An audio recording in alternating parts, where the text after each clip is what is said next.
Don't let traffic get you down, because we're back to the Morning Tailgate.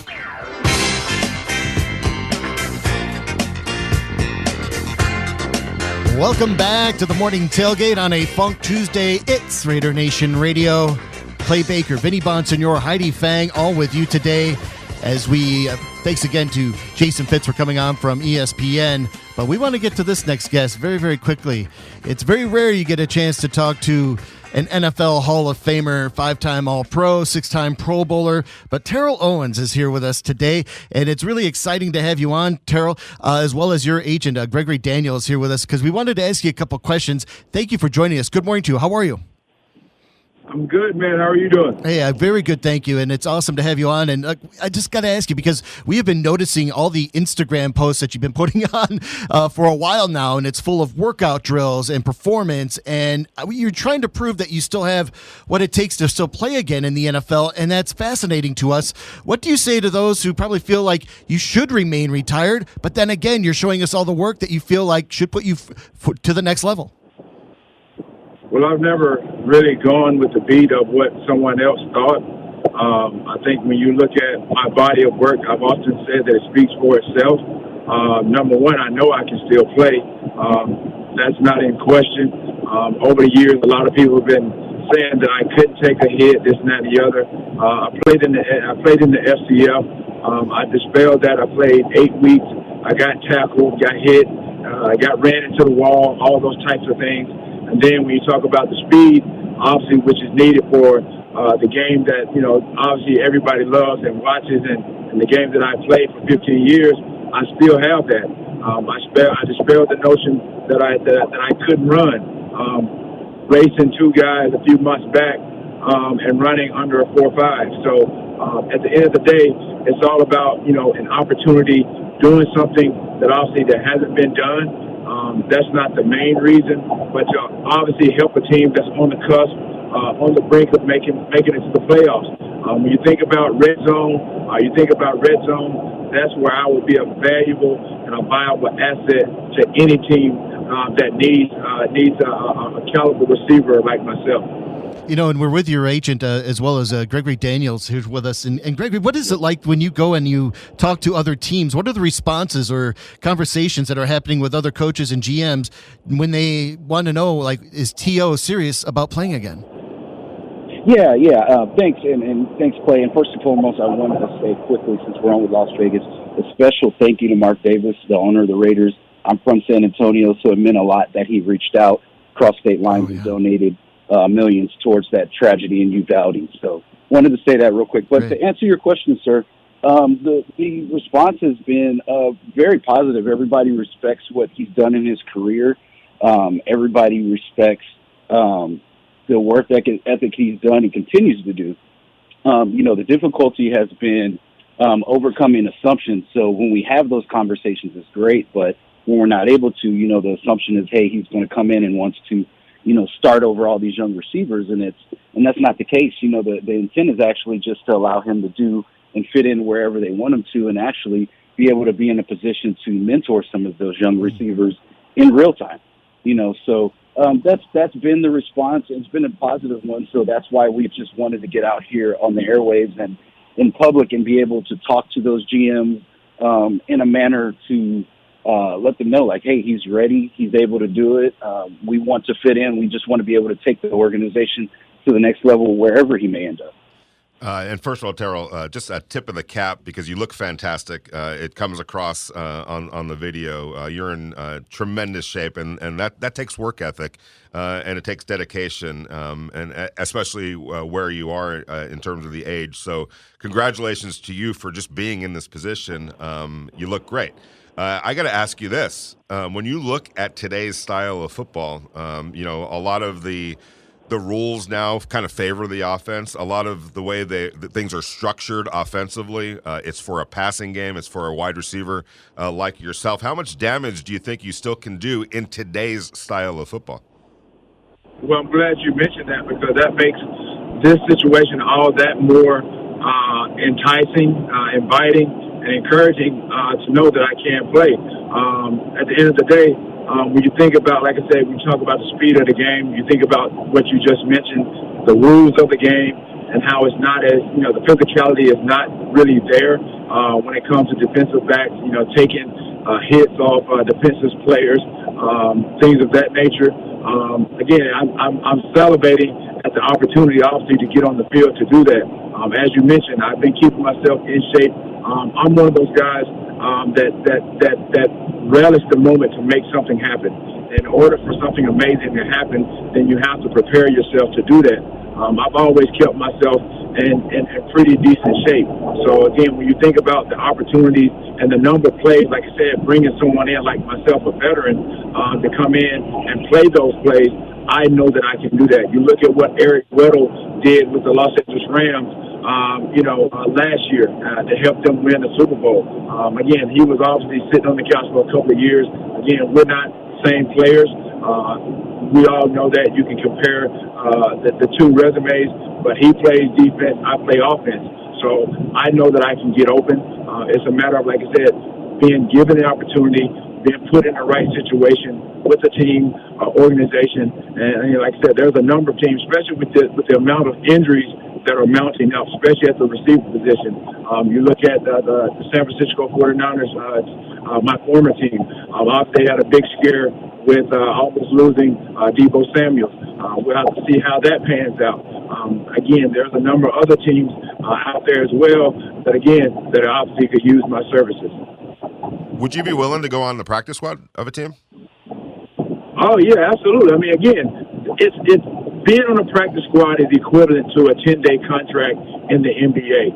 And at the end of the day, like I said, right, that's kind of essentially what it's like.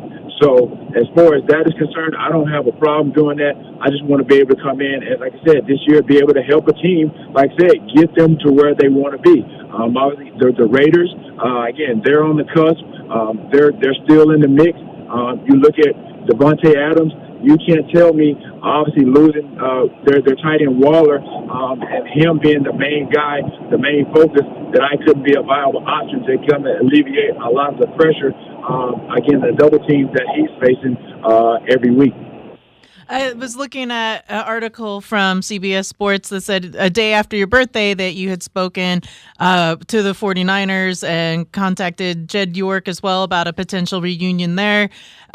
Do you have right now your eyes set on any particular place, or is there sentimental attachments to being back in the Bay, or would you really relish an opportunity coming over here to Las Vegas? Or I don't know, like just basically where is your idea right now of where you can visualize yourself? No, I can visualize myself in both of those situations, those organizations. Again, you look at the Raiders, again, they just need somebody to get them over the hump. You think about the amount of plays, the number of plays, the position Waller provided for the Raiders that they no longer have. Can they find that with the guys that are on their roster? I bring a lot of experience, a lot of knowledge to the game. Again, third down, red zone, that's where a lot of games are won and lost. If you think back to last year with the Kansas City Chiefs, that's where they struggled, in the red zone. Again, if you get somebody like me creating more opportunities when they had Tyreek Hill, Travis Kelce, they struggled in the red zone, obviously, to beat the Buffalo Bills, obviously, to get themselves into the Super Bowl. So, in the AFC Championship. So, those are the type of plays and opportunities that are missed by not bringing someone in like myself that obviously could still get the job done. Is there any particular quarterback right now that you look at and you say, man, I would love to catch a pass from this player? Is there somebody right now that you just really are wowed by? You look at the maturation process, the trajectory of Jalen Hurts with the Philadelphia Eagles. I worked out with this guy when he was down in Alabama. I think he may have been like a sophomore, junior. I think he may have been a junior at the time. And then his senior year, he went over to Oklahoma. I watched this guy grow and mature, and to see what he's doing now is not a surprise for me. Even going into the season, I told my friends, like, this guy right here could obviously be an MVP candidate, and obviously he's right there. But obviously Patrick Mahomes, even Derek Carr. I mean, again, this guy right here, I literally watch how this guy plays with passion, and that's the type of passion that I played with when I played. So to obviously pair myself with somebody like that wants to win, that's dying to win. Those are the type of quarterbacks that I would love to play with. Any type of quarterback, obviously, that has the ability, obviously, to stand back in the pocket and throw the ball all over the place. But then guys that can get out and make plays with their feet. That's why I thrive most as well. It's Terrell Owens here with us, one of the all-time greats, Hall of Famer, here with us on the Morning Tailgate. We saw earlier this summer the Raiders worked out Colin Kaepernick. So what now would be your message now for the Raiders to kind of get their attention now at this stage in the game? Well, not to throw him on the bus, but I ran into Mark Davis a year or so ago, and he saw me. Again, he marveled at how I looked, at the shape that I was in. Obviously, possibly had an opportunity to do some things there. They had the GM, Mike Mayock. He wasn't, he was the kind of like the guy that pulled the trigger or made the decision. Again, I sent in workouts and things of that nature. Spoke to Gruden at that time. He was, obviously, interested in it, but Mayock ultimately made the decision and didn't bring me in. So at the end of the day, I'm very fond of Mark Davis. I'm well aware of, the history there, his dad and what he did, over the years, bringing veterans in like myself. So again, I would love the opportunity again to come in and just, like I said, show people that I can do it. It's not a matter of me not being able to. The reason I want to do it because number one, I'm capable of doing it, and everybody sees it in my workouts. Sorry, Terrell. What do you attribute just the physical attributes that you've had, the gifts, the ability to stay competitive at a top level? What has really been your secret to that type of longevity in the NFL and around football? Well, it's really kind of like when I reflect back on my Hall of Fame career, I've gone around, I do a lot of speaking engagements, and I really put emphasis on my 3 Ds, and that's desire, dedication, and discipline. Everybody has a desire to be or do something in life, but there's always something that separates the good from the great. When you think about every prospective sport out there, there's a lot of good athletes, but you see that there's only a handful of great ones. I'm fortunate that and blessed for you guys to recognize me as one of the greatest athletes that played the game. So my dedication and my discipline is what really separates me a lot from the norm. A lot of guys that have gone on, they're in their 40s, and they say, a lot of the guys that say at my age that I can't do what they think that I can't do, they're putting their expectations on me of something that they couldn't do at this age. And I'm not them. I'm very, very different. I call myself, I'm prototype 81. The definition of prototype is the basis on which something is made or formed. We're all prototypes, but we're not all the same. I first met you at Caesar's Palace years ago on stage at Cleopatra's Barge with Jim McMahon and Jose Canseco, and you guys were telling stories about your life, but you stunned the audience with your own story. It was like a testimonial, and you explained how you recovered from the knee injury to play in that Super Bowl against the Patriots. What is that like now when you tell that story? Because I remember the crowd was absolutely stunned at what your revelation was. Well, my grandmother always told me to have faith and belief in yourself. And that's what I've always done. Her favorite scripture is Philippians 4:13, is I can believe I can do all things in Christ who strengthens me. And honestly, I truly, wholly, and wholeheartedly believe that. I don't put and limit my expectations based on someone else's expectations. I just go out there and I do what I have to do. I know that nobody has my gifts. We all have gifts. We all have special gifts, and I feel like I'm one of those guys that can defy the odds. Everybody marvels at what Tom Brady is doing.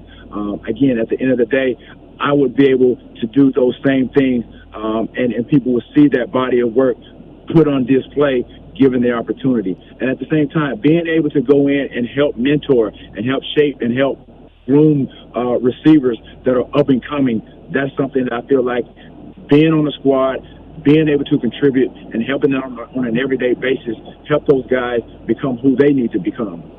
Terrell, it's a real pleasure to talk with you. Fascinating stuff, man. We absolutely thank you so much, you as well as your agent, Gregory Daniel. And we would advise everyone to go up and check out Prototype 81 over at TerrellOwens.com. Terrell, thank you again for your time, my friend. Absolutely. Y'all tell Mark Davis, give me a call. I'm ready. All right, we'll share the number. All right. You got it. Thank you, Thanks Terrell. again. Theo, we appreciate it. Thank you again. That's Terrell Owens. Fascinating conversation there. It's he would be willing to do the practice squad. Like he understands how the business of the NFL is. He wants just to go and remind everybody not only who he is, but what more he can bring with all the experience that he can mentor others. Yeah, it's an interesting. I don't know if he's going to get the opportunity. I wish him well and hope for the best. But if it hasn't happened by now, you know what I'm saying? I think it's like the clock is continuing to tick, and when we talk about a 48-year-old, that clock is moving pretty fast. So I'm just wondering, like, why. What's been the holdup in terms of something actually happening or something actually coming to fruition, even if it was just on the practice squad?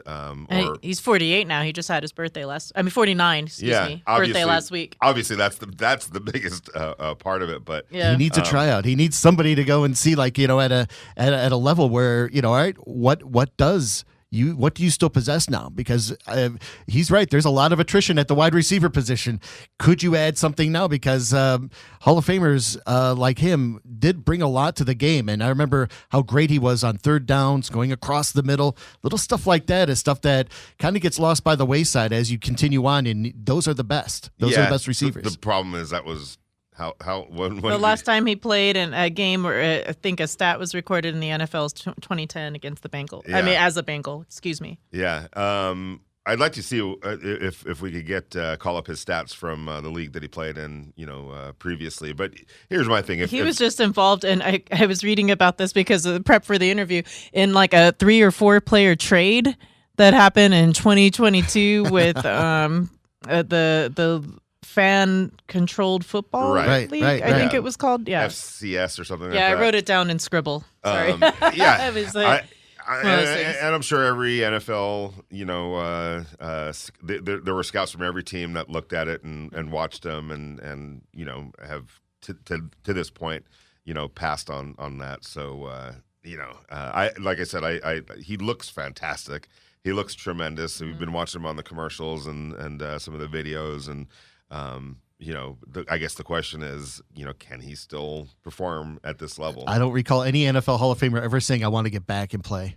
It's just you hear Devontae Adams, and this was something I thought about asking him as well, but I got sidetracked with the actual flow of the conversation, was something that Devontae said is how you're going through multiple car crashes in a game with your body.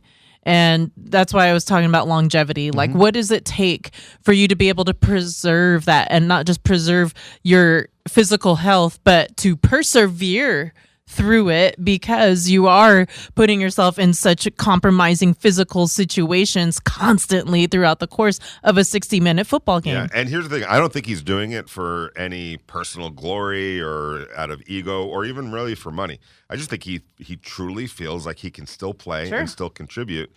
So this is one of those, why not go for it at this point, because obviously time's running out literally on him at 48 years old. So 49. 49. So we got him a card. I hope, I hope it works out, for him. That would be great. And then CFL, IFL, all the places, this fan football league, the fan controlled football thing that he was a part of, all of these different things, that's all saying that he's just so committed to this game throughout his life that this is what he does. It's just what these certain people, you can't tell them to walk away from something because that that's all that they live and breathe for. Yeah. And isn't the XFL coming? Is it? Yeah, yep, that's right. Mm-hmm. Yep, Maybe it starts after the Super Bowl. The uniforms are incredibly bland, by the way. Maybe that's where somebody needs to give him a shot over there. We'll take a break. We'll come back. Marcus Johnson joins us at 9 o'clock. Thanks again to Terrell Owens and Jason Fitz of this hour. All more on Raider Nation Radio's Morning Tailgate. Raider Nation Radio's Morning Tailgate. Raider Nation Radio's Morning Tailgate.